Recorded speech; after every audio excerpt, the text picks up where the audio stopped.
dicek, ternyata iya betul Rasulullah juga memiliki tanda kenabian itu. Wah, waktu tahu Abu Hurairah langsung mencium Rasulullah dan berkata, engkaulah orangnya, engkaulah orangnya, engkau orangnya.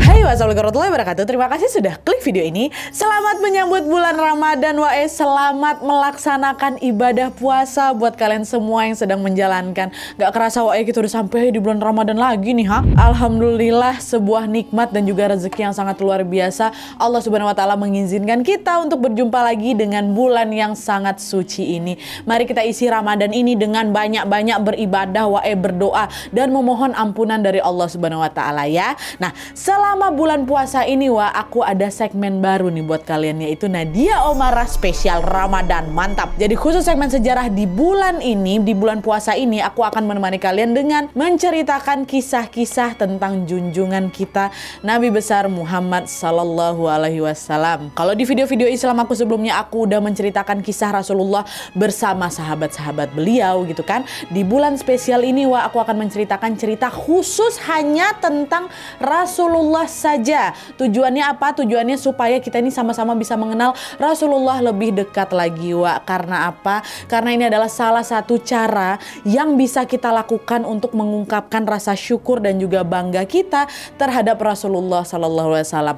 Kita ini, adalah umat terpilih loh yang mendapatkan kemuliaan bisa menjadi pengikut beliau. Nih, biar kalian tahu, jauh sebelum Rasulullah ini lahir, para nabi terdahulu pernah bilang ke pengikut-pengikut mereka masing-masing dengan mengatakan, kelak akan ada nabi terakhir penutup para nabi. Namanya Muhammad. Dia adalah manusia terbaik di muka bumi dan umatnya kita ini juga merupakan umat terbaik yang pernah ada. Nah, pas aku dengar informasi itu, umat-umat terdahulu pada pengennya jadi umat Rasulullah, mereka pengen jadi kita. Apalagi setelah mereka tahu kalau umatnya Rasulullah juga mendapatkan keistimewaan bisa masuk surga duluan. Nah, hal ini sesuai sama salah satu hadis riwayat Bukhari yang berisi, Rasulullah pernah bersabda, akulah orang pertama yang akan mengetuk pintu surga, lalu malaikat penjaga pintu surga bertanya kepadaku, siapakah kamu? Aku Muhammad. Lalu malaikat itu pun berkata lagi, aku diperintahkan untuk tidak membuka pintu ini pertama kali kecuali untukmu. Lalu aku pun masuk ke dalamnya dan diikuti oleh umatku. Masya Allah, Mama Papa udah merinding aku. Kebayang gak, padahal kita nih umat terakhir ya kan, tapi kita boleh masuk surga paling awal bersama Rasulullah pula. Ya Allah, amin ya rabbal alamin. Nah, dari pemaparan singkat tadi kita jadi tahu kalau kedudukan Rasulullah betul-betul mulia. Jadi ayo di bulan Ramadan ini kita sama-sama meluangkan waktu sejenak untuk mengenal beliau lebih dekat. Mulai dari video pertama di malam ini aku akan bercerita tentang kisah perjalanan hidup Rasulullah ya. Terus di minggu depannya nih atau di segmen sejarah berikutnya, aku akan ada kisah lagi tentang mukjizat dan juga karakter-karakter Rasulullah. Nanti di hari berikutnya lagi atau di minggu depannya lagi tentang sejarah juga akan ada kisah-kisah tentang keteladanan Rasulullah. Dan di akhir Ramadan nanti aku akan menutupnya dengan kisah wafatnya Rasulullah. Aku akan bercerita di bulan ini, Ya, jadi full segmen sejarah Nadia Omarah Channel di bulan puasa ini adalah tentang Rasulullah.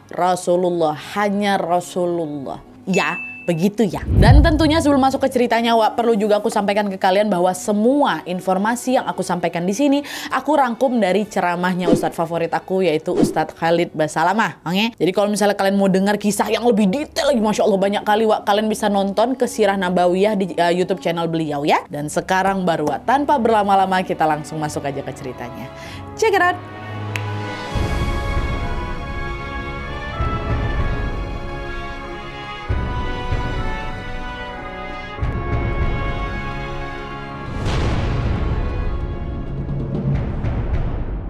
Oke, untuk mengenal Rasulullah Sallallahu Alaihi Wasallam, aku akan mulai dari kisah yang paling awal kali, yaitu tentang silsilah keluarga dan juga kisah kelahirannya beliau. Sebenarnya aku juga pernah menceritakan kisah ini di video-video aku sebelumnya, tapi karena di sini tuh aku pengen menceritakan kisah khusus Rasulullah secara lengkap dari awal sampai akhir, dan barangkali ada juga di antara kalian yang belum sempat nonton video aku yang sebelumnya itu. Jadi di rangkaian spesial Ramadan ini aku akan meringkas dan menceritakan kembali, dan plus tentunya menambahkan informasi-informasi terbaru ya. Terbaru terbaru, informasi-informasi yang belum aku sampaikan di video-video aku sebelumnya. Nah, kayak gitulah. Jadi ini kita mulai ya. Seperti yang kita tahu, ayah Rasulullah SAW bernama Abdullah dan ibunya bernama Aminah. Rasulullah ini lahir dari dua keluarga yang sama-sama mulia, Wak ya. Yang sama-sama mulia, sama-sama tersohor dari masanya dan bagus dari jalur nasabnya atau garis keturunannya, Wak. Kalau kita tarik ke atas nih dari garis keturunan ayah, ternyata Wak, Rasulullah ini juga masih merupakan cucu dari beberapa nabi kita terdahulu. Jalur nasabnya panjang kali memang, Wak. Ini aku jelaskan, aku mau ceritain nama kalian tentang Profil Rasulullah kan. Jalur nasabnya Muhammad bin Abdullah bin Abdul Muthalib atau nama lainnya juga Syaibah bin Hasim bin Abdul Manaf, yang nama lainnya adalah Al-Mughirah bin Qusay bin Kilab bin Murrah bin Ka'ab bin Lu'ay bin Ghalib bin Fir atau nama lainnya Quraisy. Fir ini kita berhenti di sini dulu. Jadi selama ini yang kita tahu kan Quraisy itu nama suku kan, betul memang. Nah sebenarnya nama suku Quraisy diambil dari nama beliau ini, Fir ini. Sebagaimana tradisi di Arab, Wak. Jadi kalau ada orang yang terkenal punya kedudukan, punya kecerdasan, punya kekayaan, punya kelebihan fisik dan semacamnya, maka nama orang itu akan disematkan sebagai nama suku. Jadi sukunya dia lah gitu, sukunya Fir gitu, oke? Nah kakek terdahulunya Rasulullah yang bernama Fir ini atau yang biasa dipanggil dengan Quraisy ini, Wak, juga terkenal punya kedudukan tinggi di kalangan masyarakat. Nah itulah kenapa sukunya pun disebut sebagai suku Quraisy kayak gitu ya. Dah lanjut lagi, bin Fir tadi terakhir bin Fir ya. Bin Fir, bin Malik, bin An-Nadr, bin Kananah, bin Khuzaimah, bin Mudrikah, bin Ilyas. Nabi Ilyas alaihissalam, Wak. Dan jalur nasab ini terus berjalan lagi ke atas sampai ke Nabi Ismail, naik lagi ke Nabi Ibrahim, bin Ismail, bin Ibrahim, lanjut lagi ke atas, ketemulah bin Nuh atau Nabi Nuh. Lalu naik lagi ke atas, ketemu lagi bin Idris, Nabi Idris, dan lanjut lagi paling atas bin Sits dan bin Adam, Nabi Adam, Wak. Ya, jadi Masya Allah ternyata Rasulullah ini adalah cucu dari nabi-nabi kita terdahulu. Ada berapa nabi tadi yang menjadi nasabnya Rasulullah? Ada 5. Nabi Ilyas, Nabi Ibrahim, Nabi Nuh, Nabi Idris, dan Nabi Adam alaihissalam ya. Nah jadi itulah tadi silsilah dari garis keturunan dari pihak ayah. Nah kalau dari garis keturunan ibu, Wak, diketahui bahwa Aminah, ibunya Rasulullah SAW adalah anak dari pemimpin Bani Zuhrah yang bernama Wahab bin Abdul Manaf. Jadi Bani Zuhrah ini merupakan salah satu suku yang sangat terkemuka juga di Mekah yang punya andil besar dalam menjaga Ka'bah loh. Dan sebenarnya, Wak, kisah hidup Aminah memang tidak banyak tercatat dalam catatan sejarah, tapi yang jelas dari semua sumber yang aku baca disebutkan bahwa Aminah adalah perempuan terbaik di sukunya. Saking baiknya Aminah, Wak, waktu Abdul Muthalib kakeknya Rasulullah ini mau menikahkan anaknya which is ayah Rasulullah, which is Abdullah, dengan Aminah, Abdul Muthalib bilang kayak gini, putraku, aku bersumpah demi keagungan Tuhan bahwa di kota Mekah ini tidak ada gadis yang menyamai Aminah karena dia sangat menjaga harga dirinya, kehormatannya, kecerdasannya, tutur kata, dan kemuliaan akhlaknya. Jadi mulia terpandang juga ibu Rasulullah, Wak. Nah jadi bisa dilihat ya dari garis keturunan ibu dan bapak Rasulullah ini orang-orang terpandang, orang terpercaya, orang-orang mulia lah kayak gitu, Wak. Dah kan? Nah terus singkatnya Abdullah dan Siti Aminah pun menikah. Lalu tidak lama kemudian Aminah mengandunglah Rasulullah. Nah pas Rasulullah ini masih dalam kandungan, Wak, Aminah pernah bermimpi bahwa bayi yang ada dalam kandungannya which is Rasulullah akan menyebarkan cahaya yang menyebar ke seluruh muka bumi. Nah mimpi itu tentunya membuat Aminah sangat senang sekali, Wak. Tapi sayangnya pas kandungan beliau memasuki usia 6 bulan, Aminah tiba-tiba dirundung duka karena suaminya Abdullah meninggal dunia. Nah setelah suaminya meninggal, Aminah pun ya harus melanjutkan proses kehamilan ini sendirian sampai tibalah waktunya bersalin. Dan berdasarkan riwayat yang paling banyak dinukil oleh ahli sejarah, Wak, disebutkan bahwa Rasulullah SAW lahir pada hari Senin tanggal 12 Rabiul Awal di tahun Gajah, yaitu tahun terjadinya penyerangan kota Mekah oleh pasukan bergajah, Wak, yang dipimpin sama Raja Abraha pada sekitar tahun 571 Masehi lah gitu. Nah meskipun Meskipun Aminah pada saat itu harus melahirkan sendirian, waktu lagi perang kan, Aminah lagi melahirkan. Alhamdulillahnya proses persalinan berjalan lancar, mudah dan tanpa rasa sakit sedikit pun, Selain itu kondisi bayi Rasulullah ini juga sangat berbeda dari bayi-bayi pada umumnya, di mana Rasulullah lahir dalam kondisi sudah terkhitan atau tersunat tanpa tali pusar, dan kepalanya beliau tuh langsung menghadap ke langit loh, seolah-olah sedang berdoa. Dan juga bersamaan dengan lahirnya Rasulullah, ada juga di beberapa peristiwa bersejarah tidak biasa yang terjadi pada saat Rasulullah lahir ya. Yang pertama ada Istana Kisra di Persia yang mengalami guncangan hebat yang membuat 14 teras istananya roboh. Nah, kejadian ini membuat si Raja Kisra ini khawatir kan, panik dia kan. Dia pun akhirnya nanya lah sama peramal kerajaan, apa yang membuat istana kerajaan aku ini tiba-tiba hancur katanya. Nah, terus si peramal ini bilang, guncangan istana ini disebabkan karena hari ini telah lahir seorang nabi. Dan runtuhnya 14 teras istana itu menandakan jumlah raja Persia yang tersisa, kata si peramal itu. Jadi cuma tinggal 14 raja itu aja, setelah itu kerajaan Kisra ini akan hancur lah kayak gitu. Raja Kisra nanya lagi, 14 raja lagi? 14 berarti masih lama tuh kan? Nah ternyata setelah Rasulullah lahir, sejarah mencatat bahwa anak-anaknya Raja Kisra atau penerus-penerus pemimpin tempat tadi itu, penerusnya Raja Kisra lah, saling berebut kekuasaan dan bahkan sampai saling membunuh tuh. Nah itulah dia alhasil hanya dalam waktu 4 tahun aja telah terjadi 10 kali pergantian raja. Tadi kan Raja Kisra pede kali kan, masih lama lah itu kalau 14 keturunan ke bawah lagi, rupanya bentar. Sampai akhirnya raja yang ke-14 itu meninggal di zaman Umar bin Khattab, waktu Umar menembus wilayah Persia lah gitu. Tapi nih ya, sebelum aku lanjut perlu aku tekankan bahwa meski kejadian ini sesuai dengan prediksi si peramal kerajaan tadi, kita tetap nggak boleh percaya sama peramal ya, karena kalaupun ramalan dia itu benar, itu tuh terjadi karena para jin dan setan mencuri informasi dari langit dan menyampaikan kepada mereka gitu ya. Oke, lanjut lagi. Tuh tadi kejadian pertama. Selain guncangan istana Kisra yang ada di Persia, masih pada hari Senin itu atau hari lahirnya Rasulullah, peristiwa lain juga terjadi. Peristiwa kedua adalah api abadi, sesembahan kaum Majusi yang udah menyala tuh selama 1000 tahun, padam. Ya, terus ada lagi berhala-berhala di sekitar Ka'bah pada terjungkal semuanya, dan air di Sungai Sawa Persia yang dianggap suci kali, dianggap sakral kali oleh orang-orang Persia tiba-tiba mengering. Nah, pokok itulah tadi beberapa peristiwa-peristiwa tidak biasa yang terjadi pada saat Rasulullah lahir. Sebenarnya masih ada lagi, tapi aku sebutin itu aja ya. Nah, pas kabar tentang kelahiran Rasulullah SAW ini didengar oleh sang kakek atau Abdul Muthalib, beliau ngerasa gua gembira kali. Abdul Muthalib bilang bahkan kayak gini, sungguh pada diri cucuku ini akan ada perkara besar, kata beliau. Beliau pun langsung membawa bayi Rasulullah ini ke Ka'bah, dan beliau jugalah yang memberinya nama Muhammad. Dan menariknya pada masa itu orang-orang Arab itu nggak ada yang bernama Muhammad, nggak ada satupun yang namanya Muhammad gitu. Ini tuh merupakan nama baru, nama pertama di kalangan masyarakat mereka. Di muka bumi belum ada nama Muhammad. Nama Muhammad nama baru ya. Nah, terus kalau misalnya ini bukan nama yang dipakai umum, kenapa Abdul Muthalib tiba-tiba bisa dapat ide buat ngasih nama Muhammad, Nadia? Ada juga kisahnya asal-usulnya nih. Jadi ceritanya nih, jauh sebelum Rasulullah lahir, Abdul Muthalib sang kakek ini lagi pergi ke kota Syam bersama-sama 3 orang kawannya. Jadi total berempat ke sana. Nah, sesampainya di kota Syam, tiba-tiba ada seorang pendeta Nasrani yang menemui mereka.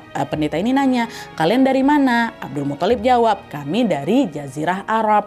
"Dari mana tepatnya?" kata pendeta lagi. "Dari kota Mekah," kata Abdul Muthalib. Tiba-tiba pendeta Nasrani ini bilang, "Dari kota kalian nanti akan lahir nabi terakhir bernama Muhammad." Ditanya lagi sama Abdul Muthalib, "Dari mana kamu mengetahui hal itu?" Dijawab, "Informasi itu tertulis dalam kitab kami, Injil," katanya. Nah, sejak mendengar informasi itu, Abdul Muthalib sama kawan-kawan yang bertiga tadi bertekad nih, kalau nanti mereka punya anak atau cucu laki-laki, mereka akan memberi nama yaitu Muhammad. Dan di antara mereka berempat, ternyata yang paling pertama punya keturunan laki-laki, which is cucu laki-laki, adalah Abdul Muthalib. Nah, itulah kenapa beliau pun langsung menamai cucu barunya ini dengan nama Muhammad gitu ya. Nah, kita masuk ke masa kecilnya Rasulullah.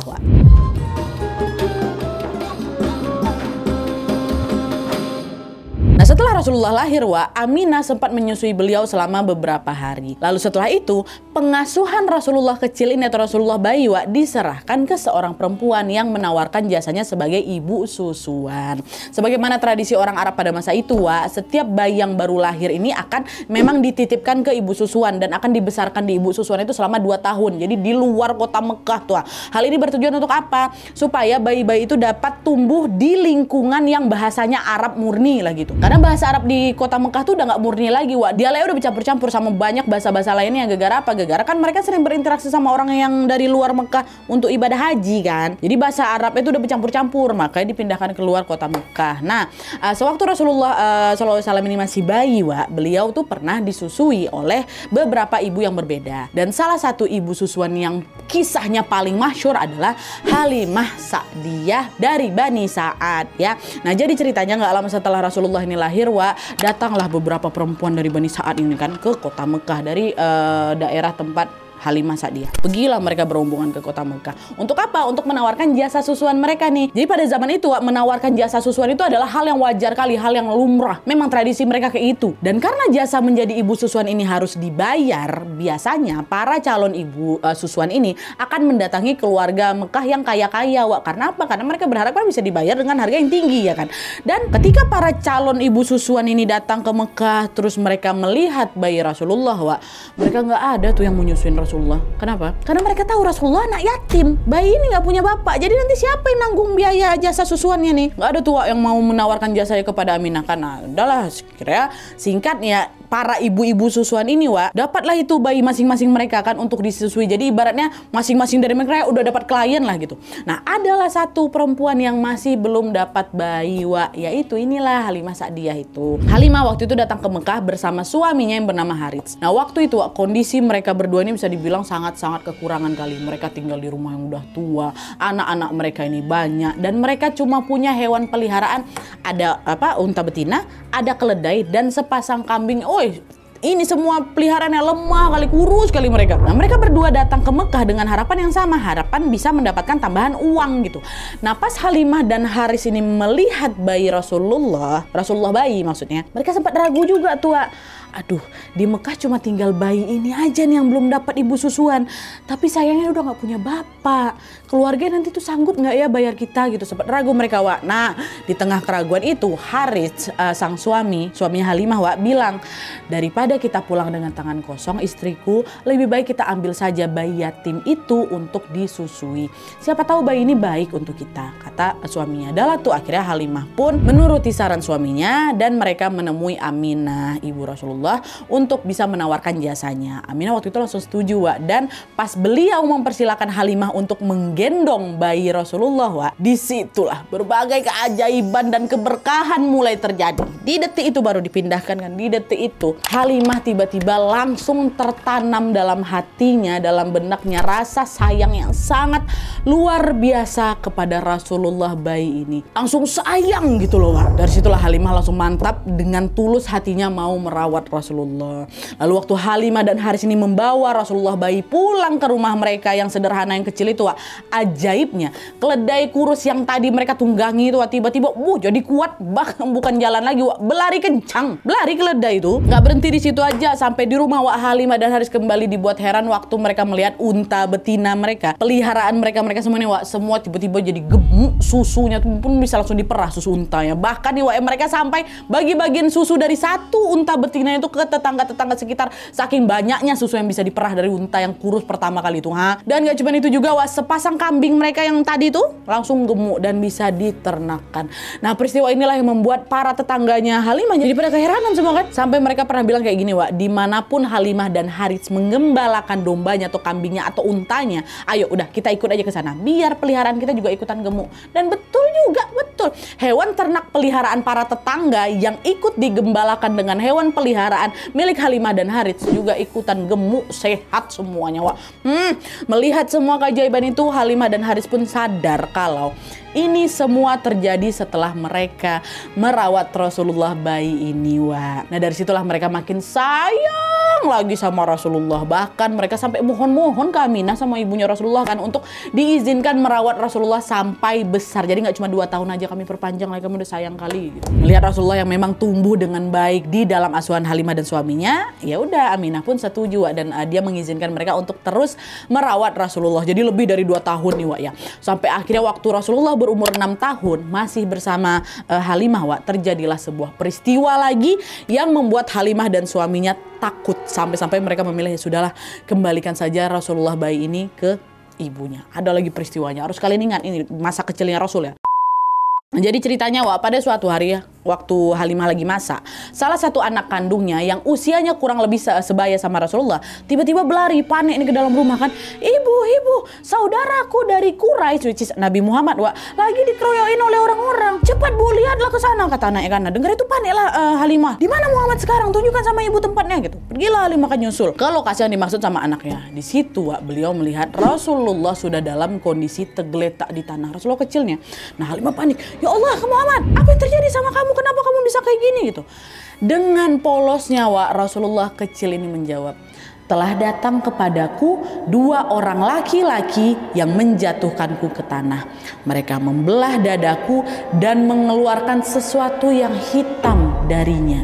Lalu mereka mengembalikan lagi dadaku dan menutup kembali. Rasulullah dengan polos saya bilang kayak gitu, Wak. Dengar jawaban Rasulullah, Halimah panik juga. Langsung dibuka baju Rasulullah kan untuk memeriksa bagian dadanya itu. Dan ternyata betul, Wak, ada bekas jahitan di dada beliau. Kenapa nih, astagfirullahaladzim. Akhirnya Halimah cerita sama suaminya, sama Haris kan. Dan sama seperti Halimah, Wak, suaminya juga ketakutan. Apa yang sebenarnya terjadi? Jadi ternyata di momen itu sebenarnya Rasulullah tuh bukan lagi diganggu setan atau lagi diganggu orang jahat, Wak, enggak.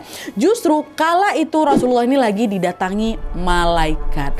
Malaikat diperintahkan Allah untuk membelah dada Rasulullah, untuk mengambil hatinya beliau, hati, dan membersihkan bagian hitam di hati Rasulullah menggunakan air Zam-Zam. Berbagai sumber mencatat bahwa bagian hitam yang dimaksud yang di dada ini, Wak, adalah sifat-sifat setan macam takabur, riya, hasad, dengki, dan lain-lain. Nah, sejak hati Rasulullah itu disucikan, beliau pun jadi lebih bersih dan dipenuhi oleh iman. Dan sebenarnya ini kan adalah peristiwa baik kan, Wak, tapi gara-gara Halimah sama Haris ini sudah terlanjur ketakutan. Iyalah, orang awam pasti takut lah ngeliat anak kecil dibelah dadanya ada bekas jahitan tuh, ya takut mereka. Akhirnya gara-gara ketakutan ini mereka pun sepakat untuk mengembalikan Rasulullah kecil yang kala itu masih berusia 6 tahun ini ke ibunya di Mekah, ke Aminah lagi. Nah, dibalikin lah, Aminah pun menerima tentunya. Jadi itu tadi kisah Rasulullah di masa kecil.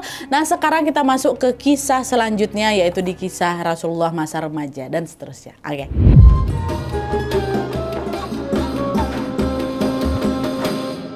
Nah, lanjut, Wak. Setelah Rasulullah kecil ini kembali ke Mekah, beberapa bulan kemudian Aminah mengajak Rasulullah untuk ziarah ke makam ayahnya Abdullah, sekaligus juga mengunjungi paman-paman beliau yang tinggal di Madinah, ya. Nah, lalu pas mereka dalam perjalanan pulang ke Mekah, Wak, sesampainya di desa Abwa atau desa di antara Mekah dan Madinah, Aminah tiba-tiba sakit dan meninggal dunia. Jasadnya pun akhirnya dimakamkan di situ. Nah, Rasulullah lalu ya udah pulang ke Mekah lah, Wak, bersama pembantunya Aminah. Dah balik lah Rasulullah kecil sendirian lah, ada yatim piatu kan. Nah, sesampainya di Mekah, pembantunya Aminah tadi menyerahkan Rasulullah untuk dirawat oleh sang kakek. Siapa kakeknya tadi? Abdul Muthalib, Wak. Dan Abdul Muthalib ini kakeknya Rasulullah juga bukan orang sembarangan, Wak, ya. Nasabnya beliau tentu ya sama juga dengan Nabi Muhammad. Selain itu beliau ini juga pemimpin suku Hashim yang merupakan suku terbesar di Mekah kala itu. Beliau ini juga lah yang menemukan kembali sumur Zam-Zam yang kala itu sempat mengering dan lain sebagainya. Pokoknya Abdul Muthalib ini adalah tokoh terpandang di Mekah juga, Wak, ya. Dan ngomong-ngomong soal kakek nih, bentar aku selipin informasi aja. Ada yang tahu siapa nenek Rasulullah, Wak? Namanya siapa? Nah, nenek Rasulullah dari pihak ayah atau istri dari Abdul Muthalib bernama Fatimah bin Amr. Beliau meninggal dunia sebelum Abdul Muthalib, Wak, ya. Udah balik lagi. Jadi setelah Rasulullah ini diasuh oleh kakeknya selama 2 tahun, Wak, Abdul Muthalib tutup usia di saat usia Rasul 8 tahun.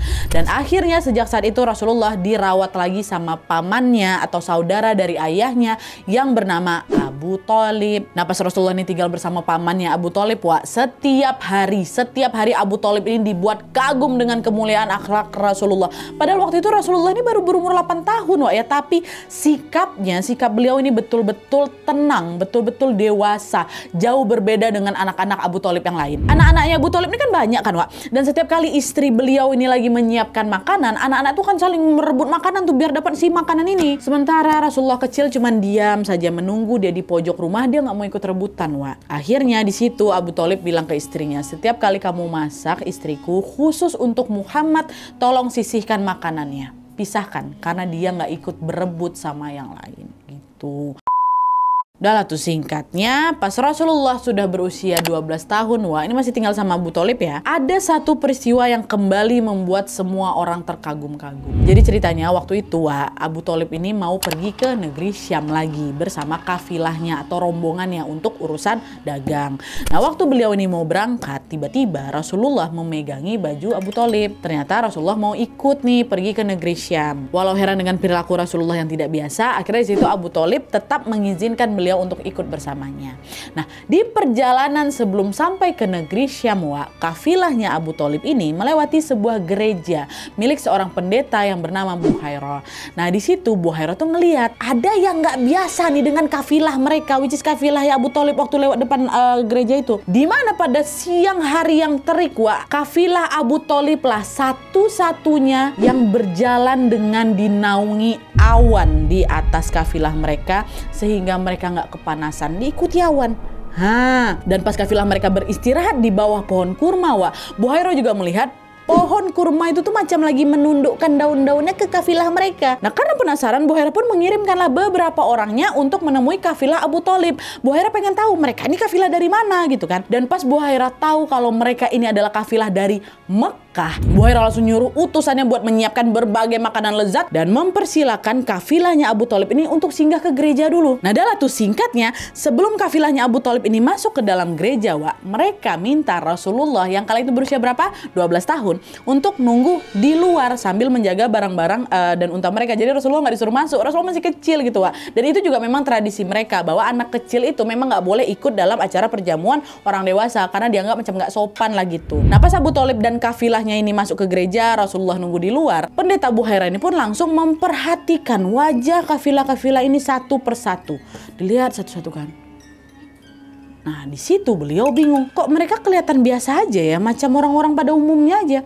Terus kenapa tadi awan-awan sampai menaungi mereka dan juga pohon kurma tadi ngerunduk ke mereka? Apa yang bikin mereka ini spesial? Aku perhatikan mereka biasa-biasa aja gitu. Nah karena penasaran, Buhairah pun nanya lagi, apa ada orang lain di kafilah kalian yang tidak masuk ke sini? Di situ Abu Thalib jawab, ada satu anak kecil di depan yang lagi menjaga barang-barang dan juga unta kami gitu. Oke, bolehkah saya bertemu dengannya gitu? Oh boleh, silakan, kata Abu Thalib kan.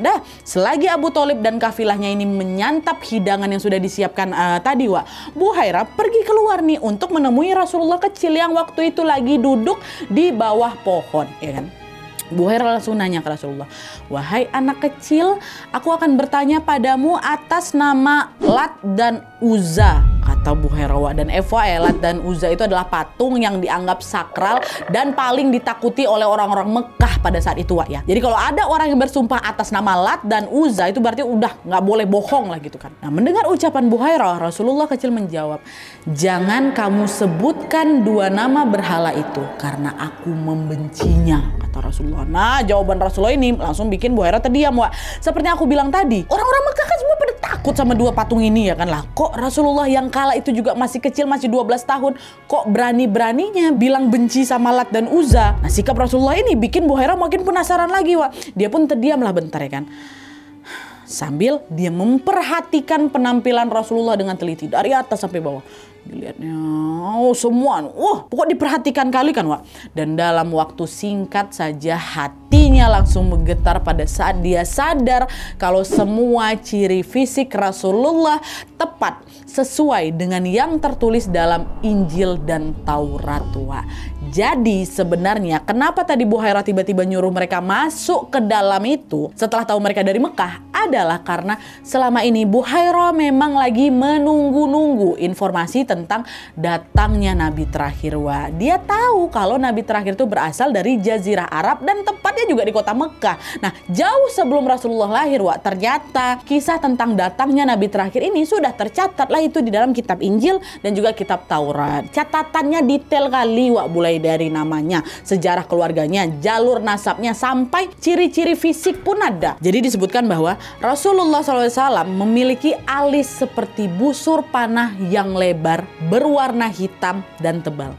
Bola matanya besar, matanya yang putih warnanya putih bersih kali, sedangkan matanya yang hitam berwarna hitam pekat. Kelopak matanya dipenuhi bulu mata yang lebat, hidungnya mancung, bibir, dahi, dan pipinya setara dengan wajah. Jadi bentuk wajahnya ini nggak oval, nggak juga bulat. Kulitnya sangat putih, sampai kalau kepanasan pipinya akan berwarna kemerah-merahan. Ini sedikit tambahan informasi juga, wah, ya, ciri-ciri yang barusan aku sebutkan tadi itu adalah ciri-ciri waktu Rasulullah masih kecil, wah. Nah, setelah beliau ini dewasa dan sudah diangkat menjadi nabi, ciri-cirinya makin lebih kompleks lagi. Jadi disebutkan bahwa Rasulullah ini memiliki postur badan yang tidak terlalu tinggi dan tidak terlalu pendek. Pundaknya lebar, dadanya bidang, perutnya tersusun keras seperti batu. Kedua matanya jernih, sampai-sampai para sahabat bisa bercermin di mata beliau.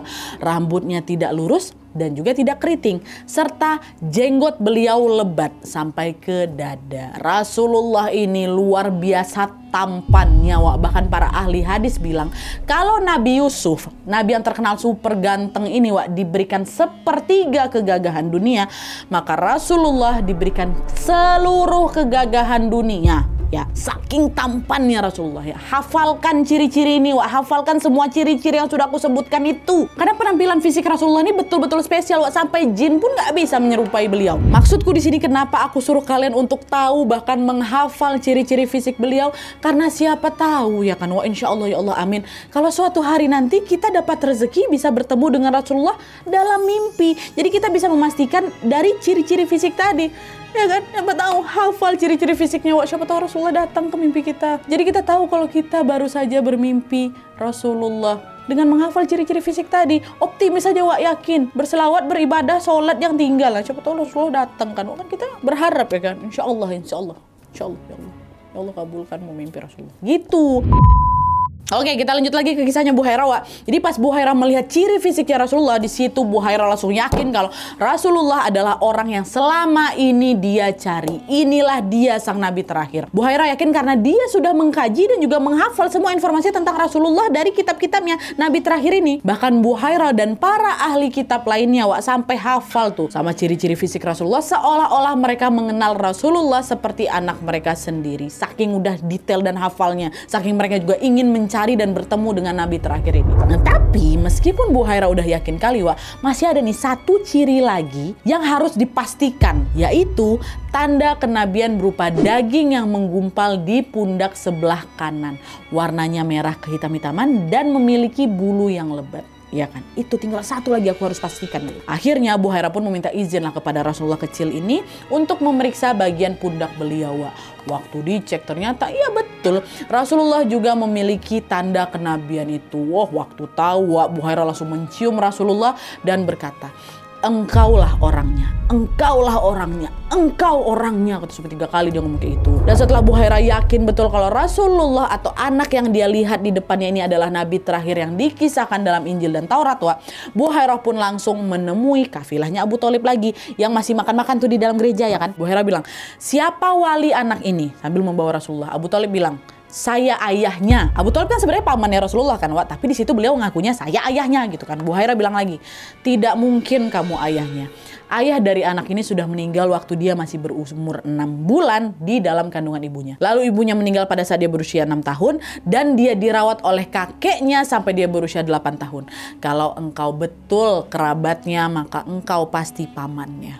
Kata Buhairah. No, jawaban Buhairah itu langsung bikin Abu Thalib kaget bukan main. Semua ucapan kamu benar, dari mana kamu mengetahui semua informasi itu? Kata Abu Thalib kan. Kami temukan semuanya dalam kitab kami. Ketahuilah, keponakanmu ini adalah nabi terakhir yang sedang ditunggu-tunggu oleh orang-orang di muka bumi ini. Kalau orang-orang Yahudi tahu dia adalah keturunan Arab, maka mereka akan membunuhnya. Seperti mereka dulu berusaha membunuh Isa. Maka jangan kamu bawa Muhammad ke negeri Syam. Segera bawa dia pulang ke Mekah. Udahlah, kira dengar itu kan Abu Thalib pun langsung ngajak Rasulullah balik ke Mekah, nggak jadi ikut ke Syam. Itulah tadi peristiwa dengan pendeta Buhairah. Dah lanjut. Selama tinggal di Mekah, Rasulullah sewaktu kecil ini pernah bekerja sebagai pengembala kambing. Lalu memasuki usia remaja sampai dewasa, beliau ini mulai bekerja sebagai pedagang. Nah, bersama dengan itu, Abu Thalib, sang paman ini selalu berada juga di sisinya Rasulullah untuk menjaga dan melindungi beliau. Sampai akhirnya pada saat Rasulullah sudah berusia 40 tahun, kehidupan beliau pun mulai memasuki babak baru, di mana pada saat itu beliau resmi diangkat menjadi nabi dan juga rasul terakhir. Nah, sekarang kita masuk ke segmen saat Rasul dinobatkan sebagai nabi ya.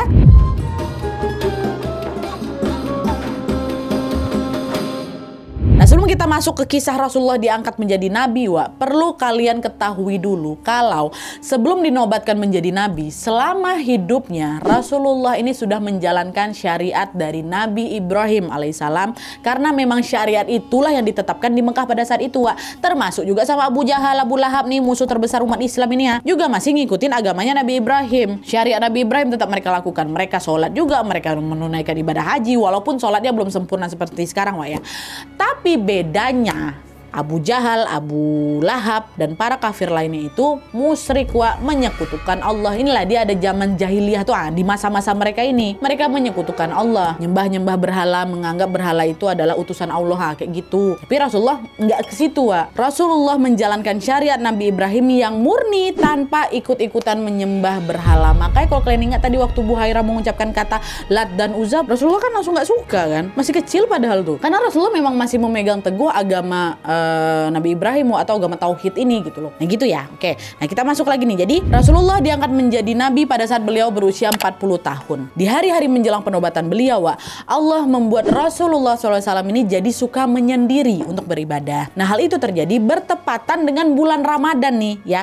Nah di mana pada saat itu Rasulullah sering kali tuh pergi sendirian ke Gua Hira yang berada di Jabal Nur atau Gunung Cahaya. Nah di malam ke-27 sejak Rasulullah suka menyendiri di Gua Hira ini, Allah Subhanahu wa Ta'ala mengirimkan malaikat Jibril ke sana, ke Gua Hira itu, menemui Rasulullah dengan penampilan yang mirip seperti manusia pada umumnya. Di sini Rasulullah nggak tahu nih kalau orang yang menemuinya itu adalah malaikat, nggak tahu. Yang jelas Rasulullah ini melihat orang itu tiba-tiba udah muncul aja di hadapannya, sambil membawa bungkusan kain sutra yang berisi buku. Nah orang itu bilang ke Rasulullah, bacalah wahai Muhammad. Rasulullah jawab, aku tidak bisa membaca. Orang itu kemudian mengulang lagi, bacalah sampai 3 kali gitu kan, dengan suruhan yang sama itu, barulah di terakhir Rasulullah mengubah pertanyaannya. Apa yang harus aku baca? Rupanya yang harus beliau baca adalah surat Al-Alaq ayat 1-5. Nah setelah ayat-ayat itu turun, orang yang menyuruh Rasulullah membaca tadi itu, which is malaikat Jibril nih, tiba-tiba menghilang. Hilang aja kayak gitu. Apa nggak takut Rasulullah waktu itu kan? Beliau pun langsung lah buru-buru bergegas mau pulang tuh meninggalkan Gua Hira. Nah pas beliau keluar dari Gua Hira, beliau mendengar ada suara dari langit yang berkata, wahai Muhammad, engkau adalah utusan Allah dan aku adalah Jibril. Wahai Muhammad, engkau adalah utusan Allah dan aku adalah Jibril. Wahai Muhammad, engkau adalah utusan Allah dan aku adalah Jibril. 3 kali disebut. Dan ketika Rasulullah mendongakkan kepala beliau ke langit untuk mencari sumber suara itu, disitulah beliau kembali dibuat ketakutan pas ngelihat seisi langit ini. Seisi langit dari ujung barat sampai ujung timur, depan belakang semuanya dipenuhi oleh postur tubuh aslinya malaikat Jibril. Penuh itu sebesar itu. Rasulullah makin ketakutan lagi kan, makin berlari lagi ke rumah dengan perasaan yang udah campur aduk gak karu-karuan. Sesampainya di rumah, Rasulullah langsung disambut sama sang istri Khadijah dengan tubuh yang menggigil. Rasulullah bilang, selimuti aku, selimuti aku. Tanpa bertanya apa-apa, Khadijah pun dengan sigap langsung menyelimuti tubuh suaminya. Lalu setelah Rasulullah mulai tenang, barulah Rasulullah menceritakan semua peristiwa yang baru saja dia alami tadi. Dan singkatnya, setelah 6 bulan berlalu sejak peristiwa itu, malaikat Jibril datang lagi untuk menyampaikan wahyu kedua, yaitu Al-Muddatsir ayat 1-7 yang berisi perintah untuk menyebarkan dakwah agama Islam. Selama 3 tahun pertama, beliau berdakwah secara diam-diam dan masyarakat Mekah yang masuk Islam juga belum begitu banyak, Lalu di tahun keempat, barulah di situ Rasulullah memulai dakwah terang-terangan. Awal-awalnya diam-diam, sekarang terang-terangan. Nah, pada saat itu beliau naiklah ke atas sebuah bukit. Di bukit itu beliau berseru di hadapan masyarakat Mekah.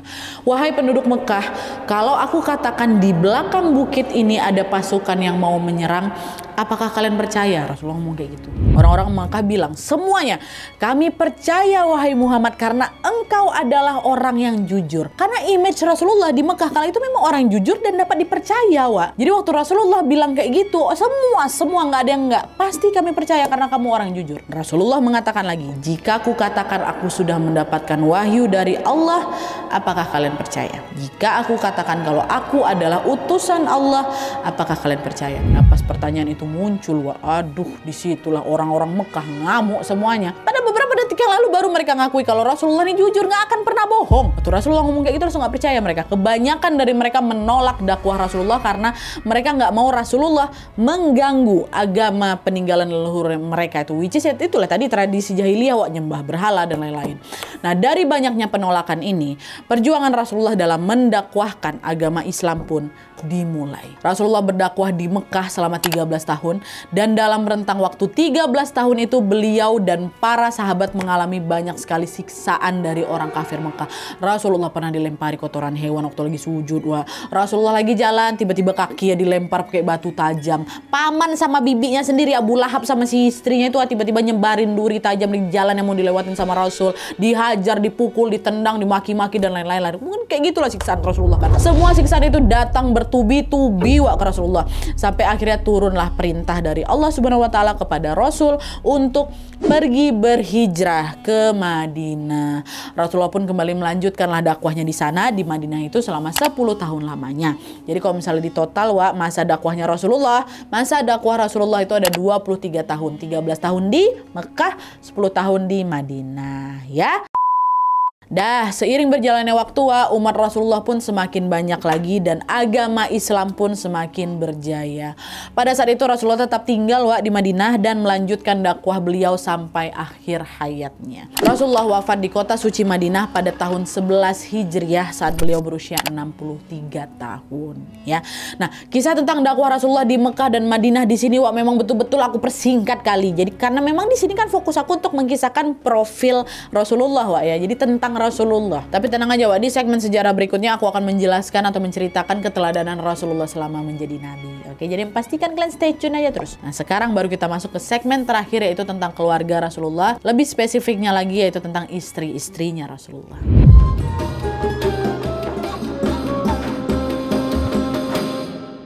Jadi berdasarkan informasi yang paling banyak dinukil oleh para ulama, disebutkan bahwa jumlah istri Rasulullah adalah 12 orang.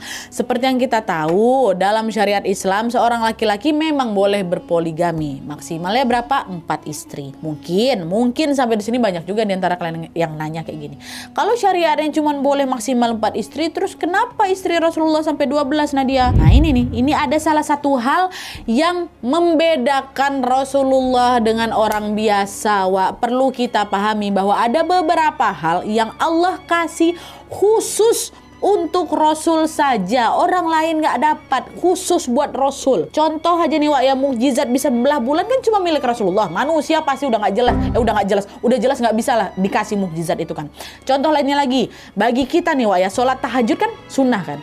Tapi bagi Rasulullah, meninggalkan sholat tahajud adalah pantangan. Jadi gambarnya kurang lebih kayak gitulah, Wak. Kita jangan samakan Rasulullah dengan manusia biasa, nggak bisa. Demikian juga halnya dengan urusan pernikahan, Wak. Memiliki 12 istri ini adalah pengecualian dari Allah untuk Rasulullah. Bahkan nih, Wak, ya, semua istri Rasulullah merupakan pilihan Allah dan beliau nggak boleh punya istri lebih dari itu atau kurang dari itu. Allah dengan tegas menyatakan hal ini di dalam Al-Quran. Ada di Al-Quran surat Al-Ahzab ayat 52 yang berarti, tidak halal bagimu Muhammad menikahi perempuan-perempuan lain setelah itu, dan tidak boleh engkau mengganti mereka dengan istri-istri yang lain meskipun kecantikannya menarik hatimu, kecuali perempuan-perempuan hamba sahaya yang engkau miliki. Dan Allah Maha mengawasi segala sesuatu. Jadi, Wak, di sini istri Rasulullah tuh udah pasti yang 12 wanita mulia ini, Wak. Ini nggak boleh ditambahi, nggak boleh juga dikurangi, nggak boleh juga diganti kayak gitu, ya. Nah, pertanyaannya sekarang, emang ada apa dengan 12 istri Rasulullah tuh, Nadia? Kenapa harus mereka yang ditakdirkan jadi istrinya Rasul? Nah, jawabannya adalah Allah memilih mereka semua karena istri-istri Rasulullah ini mewakili semua karakter perempuan di muka bumi, Wak. Dari ada yang hobi ngaji, ada yang pintar, ada yang dermawan, ada yang humoris, bahkan dan lain-lain. Semuanya ada dari 12 ini. Sebelum menikah dengan Rasulullah, Wak, mungkin ada beberapa karakter mereka yang masih harus dibenahi. Lalu setelah menikah bersama Rasulullah, mereka banyaklah itu belajar dan juga dibimbing oleh sang suami Rasulullah, sampai akhirnya mereka berhasil menjadi figur istri-istri mulia. Nah, bagi kita seorang perempuan, Wak, keberadaan para istri Rasulullah ini membuat kita jadi punya role model sejati nih, role model sesungguhnya. Kalau kita mau mencari figur perempuan yang paling mulia keteladanannya, udah nggak usah bingung-bingung, kita langsung belajar aja dari para istri Rasulullah. Begitu juga kalian laki-laki. Dalam urusan pernikahan mungkin ada yang bingung gimana cara menghadapi karakter istri yang beragam kali, ya kan? Kalian juga bisa belajar dari kisah pernikahan Rasulullah dan juga istri-istri beliau, Wak. Jadi pernikahan Rasulullah ini tuh memang sudah diatur sama Allah. Biar apa? Biar kita semua umatnya ini sama-sama punya role model yang baik dalam urusan pernikahan, Wak. Sampai sini paham kalian kan? Jadi Rasulullah menikah dengan 12 istri itu bukan karena beliau nikah salah-salah aja, Wak. Bukan. Semua itu sudah ditentukan sama Allah. Dan semuanya juga memiliki tujuan yang baik. Pasti semuanya. Gitu ya. Nah, dah lanjut. Setelah kalian sama-sama mengetahui alasan kenapa Rasulullah punya 12 istri, Wak, sekarang saatnya aku mau bercerita tentang sejarah kisah singkat dari masing-masing istri beliau, ya. Singkat aja, Wak, nggak cukup nanti kalau misalnya aku ceritakan detail 12 ya, maaf. Kita mulai dari istri pertama, tentunya Khadijah binti Khuwailid radhiyallahu anha. Rasulullah, Wak, menikah sama Khadijah pada saat beliau berusia 25 tahun dan Khadijah kala itu berusia 40 tahun, Wak. Pada saat menikah dengan Khadijah, Rasulullah belum diangkat menjadi nabi. Lalu pas Rasulullah resmi diangkat jadi nabi dan mulai menyebarkan agama Islam, Khadijah lah yang menjadi perempuan pertama di muka bumi ini yang beriman dan masuk Islam, ya. Khadijah selalu membantu Rasulullah dalam berdakwah, Wak, dan beliau menjadi penyemangat Rasulullah serta banyak membantu Rasulullah secara materi. Selama menikah dengan Khadijah, Wak, Rasulullah nggak poligami. Rasulullah nggak punya istri lainnya, enggak. Sampai barulah Rasulullah menikah lagi di saat Khadijah sudah meninggal dunia sebelum Rasulullah hijrah ke Madinah, gitu ya. Nah, dari pernikahannya bersama Khadijah, Wak, Rasulullah dikaruniai 6 orang anak. Dan FYI, anak Rasulullah ini totalnya ada 7, Wak, dan 6 diantaranya anak dari Khadijah semua. Mereka adalah Qasim, Zainab, Ruqayyah, Ummu Kalsum, Fatimah, dan Abdullah. Jadi 2 laki-laki, 4 perempuan. Dan seperti mungkin sebagian di antara kalian sudah tahu, kalau nantinya Fatimah, anak perempuan Rasulullah ini akan menikah dengan Ali bin Abi Thalib, sepupunya Rasul. Dan dari pernikahan itu lahirlah cucu-cucu kesayangan Rasulullah yang bernama Hasan dan Husain. Ini juga sudah aku bahas, ya, Wak, di video ini. Nanti bisa kalian tonton lagi. Oke, itu yang pertama. Yang kedua, Saudah binti Zam'ah. Nah, Rasulullah SAW menikah dengan Saudah setelah Khadijah wafat, Wak. Tepatnya saat Rasulullah masih di masa-masa sulit selama berdakwah. Di antara istri-istri yang lain, Wak, Saudah ini dikenal punya humor yang khas sehingga beliau ini sering membuat Rasulullah tertawa dan tersenyum, ya. Terus yang ketiga ada Aisyah binti Abu Bakar. Nah, Aisyah ini adalah anak dari sahabat beliau yaitu Abu Bakar As-Siddiq. Aisyah adalah satu-satunya istri Rasulullah yang dinikahi dalam keadaan masih gadis, Wak. Istri beliau yang lain kan udah berstatus janda kan. Aisyah gadis. Nah, Aisyah ini, Wak, terkenal terkenal dengan kecerdasannya. Beliau adalah periwayat hadis terbanyak dari kalangan perempuan. Dan setelah Rasulullah wafat, Aisyah ini sering menjadi rujukan bagi para sahabat lainnya setiap kali mau bertanya tentang hukum Islam gitu. Terus keempat, Hafsah binti Umar bin Khattab. Nah, Hafsah ini adalah anak dari sahabat Rasulullah mulia, yaitu Umar bin Khattab. Hafsah ini mewarisi sifat yang berani dan tegas sama seperti ayahnya, Dan selain itu, Hafsah ini juga dikenal pandai baca tulis, sehingga mushaf Al-Quran, pertama kali disimpan di rumah Hafsah gitu. Terus yang kelima ada Zainab binti Khuzaimah. Nah, Zainab binti Khuzaimah ini terkenal dengan kemurahan hati dan juga sifat dermawannya yang sangat luar biasa. Beliau selalu mengutamakan untuk membantu kaum fakir dan miskin, sehingga beliau ini pun mendapatkan julukan sebagai Ummul Maskin atau ibu-ibu untuk orang-orang miskin. Terus yang keenam ada Zainab binti Jahsy. Zainab lagi nih, sama-sama Zainab ya. Dan sama juga seperti Zainab binti Khuzaimah tadi, Zainab binti Jahsy ini juga terkenal karena kedermawanannya. Beliau suka kali bersedekah dan juga berinfak.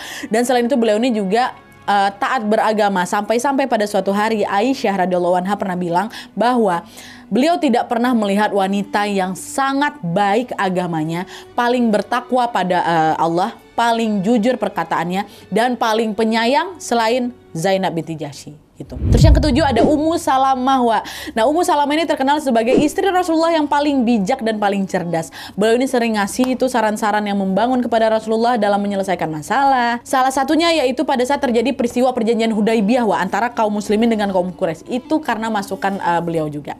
Terus yang kedelapan, Juwairiyah binti Al-Harith. Nah, sepanjang hidupnya Juwairiyah ini membawa banyak sekali manfaat dan juga dampak besar bagi hubungan antar suku, di mana beliau berhasil mendamaikan dan juga membebaskan banyak sekali tawanan perang. Bahkan Rasulullah pernah bersabda, dia adalah wanita yang banyak membawa berkah bagi kaumnya. Hadis riwayat Abu Dawud. Terus yang kesembilan ada Safiyah binti Huyai. Nah, Safiyah ini berasal dari keturunan Yahudi Bani Nadir. Beliau dinikahi Rasulullah setelah ayahnya dan suaminya tewas karena perang. Nah, meski berasal dari latar belakang yang berbeda dari istri-istri Rasulullah yang lain, kan beliau berasal dari mana tadi? Dari keturunan Yahudi ya. Safiyah ini berhasil menunjukkan kesetiaannya kepada Islam dan juga tentu sang suami Rasulullah. Terus yang ke-10 ada Ummu Habibah. Nah, Ummu Habibah ini adalah keturunan dari pemimpin kaum kafir Quraisy sebenarnya, Tapi meskipun ayah beliau ini merupakan seorang kafir dan suami terdahulunya juga murtad, Ummu Habibah ini tetap teguh memegang agama Islam. Dan selain itu Ummu Habibah ini juga termasuk salah satu orang yang ikut hijrah ke Habasyah juga ya. Terus yang ke-11 ada Maimunah binti Al-Haris. Nah, Maimunah ini dikenal sebagai perempuan yang tegas juga dan berani melawan orang-orang yang melenceng dari ajaran agama Islam. Sifatnya ini pertama kali terlihat pada saat beliau ini memutuskan masuk Islam, ketika di saat yang sama keluarga beliau ini masih termasuk dalam kaum jahiliyah ya. Terus yang terakhir Maryam Al-Qibtiyah. Nah, Maryam ini berasal dari Mesir.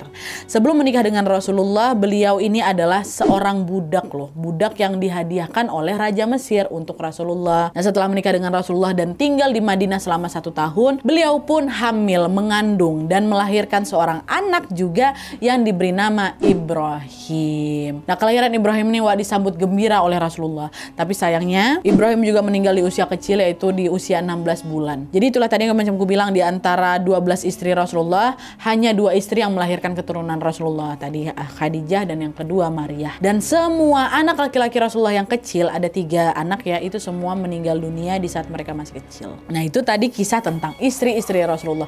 Luar biasa kali figur para ibunda kita ini. Insya Allah kalau misalnya ada kesempatan aku akan menceritakan masing-masing kisah mereka lebih detail lagi. Kalau misalnya kalian mau juga, komen aja juga di bawah ya. Oke, jadi itu tadi rangkuman pertama tentang perjalanan hidup Rasulullah SAW.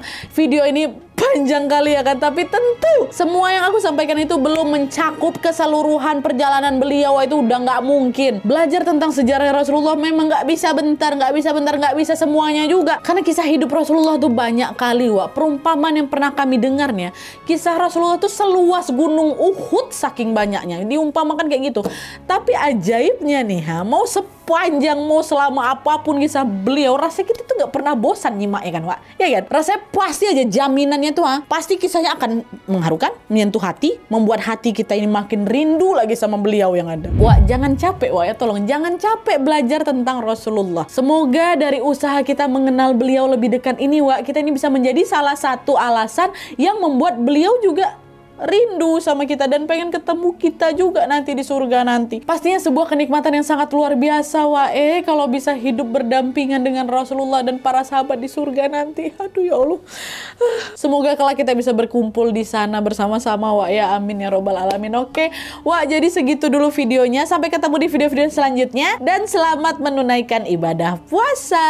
Oke, jadi terima kasih yang sudah menonton. Kalau kalian suka video ini, klik like-nya, jangan lupa komen di bawah untuk ide dan saran-saran untuk selanjutnya. Jangan lupa nyalain notifikasinya supaya kalian tahu kalau upload video baru. And as always, jangan lupa untuk klik tombol subscribe supaya kalian sama-sama tahu informasi menarik dan menegangkan dari channel aku. See you next video, bye.